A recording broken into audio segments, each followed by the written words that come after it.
श्री राम जय राम जय जय राम। श्री राम जय राम जय जय राम। श्री राम जय राम जय जय राम। बोलिए सियावर रामचंद्र भगवान की जय। वृंदावन बिहारी लाल की जय। उमापति महादेव की जय। पवन सुत हनुमान की जय। सब संतन की जय, सब भक्तन की जय। सच्चियां जोता वाली माता तेरी सदा ही जय। बोल सनातन धर्म की जय। सदगुरुदेव महाराज की नमः पार्वती पते हर हर महादेव। बोली शंकर भगवान की जय। आदरणीय विद्वजन, श्रद्धालु पदेवियों एवं विश्वास सभी कथा सुधाओं, मानस चिंतन चैनल पर आप सभी का स्वागत है। पिछली चर्चा में आप जो है बालकांड के दोहा नंबर 82 की जो है आखिरी चौपाई दोहा पढ़ रहे थे, जिसमें लिखा हुआ था, महाराज तारकासुर नाम का राक्षस जब हुआ तो उसने ऐसा उत्पात किया कि सारे देवताओं को अपने बल से जीत लिया। कोई भी उससे खाली नहीं रह गया। सारे के सारे लोग ब्रह्मा के पास गए। ब्रह्मा ने महाराज देवताओं से समझाया कि देखिए इसका मृत्यु तो है, लेकिन इसका मृत्यु तभी होगी जब महाराज ये जो है भगवान शिव के द्वारा उत्पन्न पुत्र इसका वध कर सकते हैं। उसने कहा धनुज निधन तब होई। ब्रह्मा जी कहने लगे सब सन कहा बुझाई विधि। धनुज निधन तब होई। शंभु शुक्र संभूत सुत। यही जीत रन सोई। मंगल भवन अमंगल हारी। दबहु सुदशरथ अजीर बिहारी। श्री राम जय राम जय जय राम। श्री राम जय राम जय जय राम। महाराज वह कैसा था, अजर अमर सो जीत न जाए, कि कोई देवता उसे जीत नहीं पाते थे। इसका कारण यह है कि उसका नाम तारक था, और भगवान श्री राम जी के खडाक्षर मंत्र का नाम भी तारक कहलाता है। नाम का संबंध होने से न मरता था, यह नाम का महत्व दिखाया। अतः उसे मारने का उपाय शंभु शुक्र संभूत सुत बताया। यानी भगवान शिव के जो है शिव रूप कल्याण जो हेतु प्रकट होंगे, उनके द्वारा जो पुत्र होगा वह महाराज कल्याण स्वरूप होगा।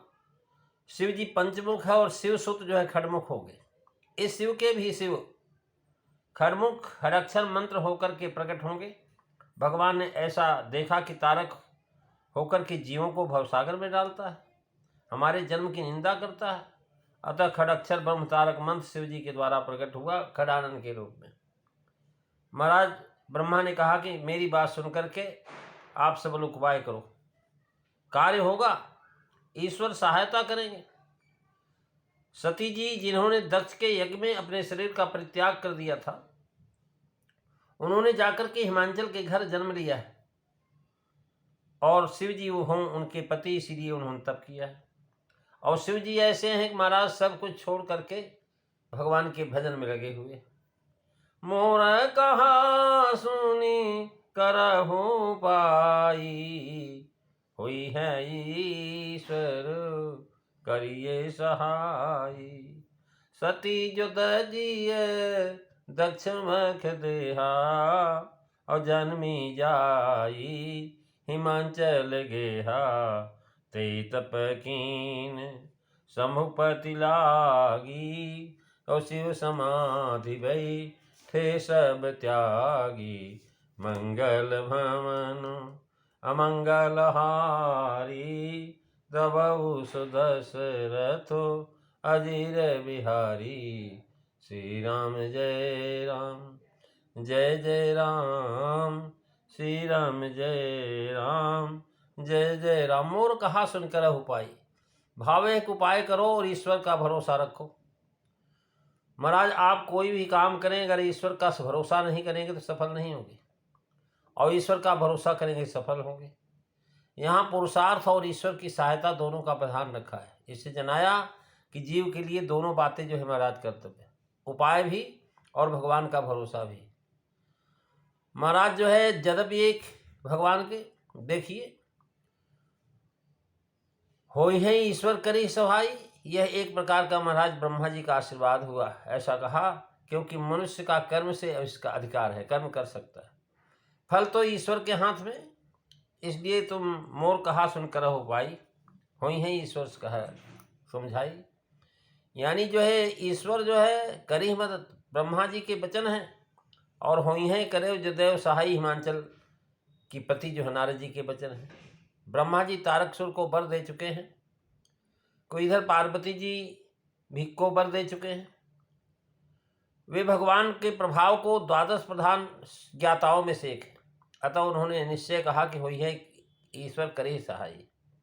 देवर्षि नारद ने जो संदिग्ध वचन कहा कि जो कभी बरे कुमार तुम्हारी भाभी मेट सके त्रिपुरारी, तो उन्हें पार्वती जी का ऐश्वर्य हिमांचल को से अभी गुप्त रखना था और हिमवान को पार्वती को तप करने के भेजने के लिए उत्साहित किया था। ब्रह्मा ने बताया कि जो है सती जो भाव यह है कि संसार में सती तो बहुत सी हैं, पर हम उन सती को कहते हैं जो दक्ष की कन्या और शिव जी की जनपत्नी थी, जिन्होंने दक्ष यज्ञ में अपना शरीर त्याग दिया था। वही पार्वती के रूप में महाराज हिमांचल के यहाँ उतरी हैं। इससे जनाक तुम वह सब दृष्टांत जानते हो एवं उनको भी जानते हो, पार्वती को भी सती को भी। वे पतिव्रता शिरोमणि हैं, वे दूसरे से कभी नहीं ब्याहेंगी, यह तुम निश्चय जानो। वे सती हैं, इसी से उन्होंने शिव जी के लिए ही तप किया है, और शिव जी को प्राप्त करने के लिए जो है उसने किया। कह रहे हैं कि जन्मी जाए हिमांचल के तेई तप कीन स्तंभ पद लागी।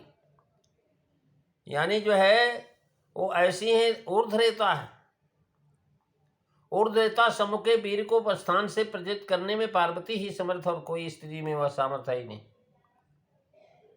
महाराज कहते हैं तही तप कीन शंभो हित लागी, तही तप कीन शंभो पति लागी, शिव समाधि भई थे सब त्यागी। और जो महाराज उन्होंने त्याग करके सब कुछ जो है समाधि में बैठे हुए भगवान से, और ब्रह्मा जी तो बर ही दिए हैं। अब मिली हैं त्रिपुरार अस्तब काहुन कीन भवानी, शिव जी समाधि में बैठे। भाव यह कि विवाह के लिए कन्या तो मौजूद है ही, पर विवाह की कोई युक्ति बैठती नहीं, कैसे हो। तात्पर्य कि शिव जी पार्वती की अंगीकार नहीं करते, यह बात आगे स्पष्ट है। भगवान राम ने जाकर के आदेश दिया कि पार्वती तपकी अपारा करो तास अब अंगीकारा, और भगवान तभी समाधि लग करके बैठ गए। अब ब्रह्मा जी के वचनों से जान पड़ा कि ध्यान में समाधि लग गई है, अर्थात सब शंका ममत्वा त्याग करके महाराज वो ध्यान में लगे हुए। यद्यप महाराज भगवान के शिव के ध्यान से छुड़ाना भी बड़ा असमंजस है, यद्यप है बड़ा ही असमंजस, दुविधा संदेह युक्त है। लेकिन हमारी एक बात सुनो, जाकर के कामदेव को शिव जी के पास भेजो, वह जाकर के शंकर जी के मन में क्षोभ उत्पन्न करेगा, चंचलता विचलता खलबली उत्पन्न करेगा, जिससे समाधि से मन विचलित हो जाएगा, समाधि टूट जाएगी। तब हम जाकर के शिव जी के चरणों में माथा नमा करके जबरदस्ती ब्याह करा देंगे। महाराज ब्रह्मा जी ने ऐसा कहा। यद्यपि यहाँ यस मंजस भारी, तदपि बात एक सुनहो हमारी। महाराज जो है ब्रह्मा जी देवताओं को बता रहे हैं कि हमारी बात सुनो।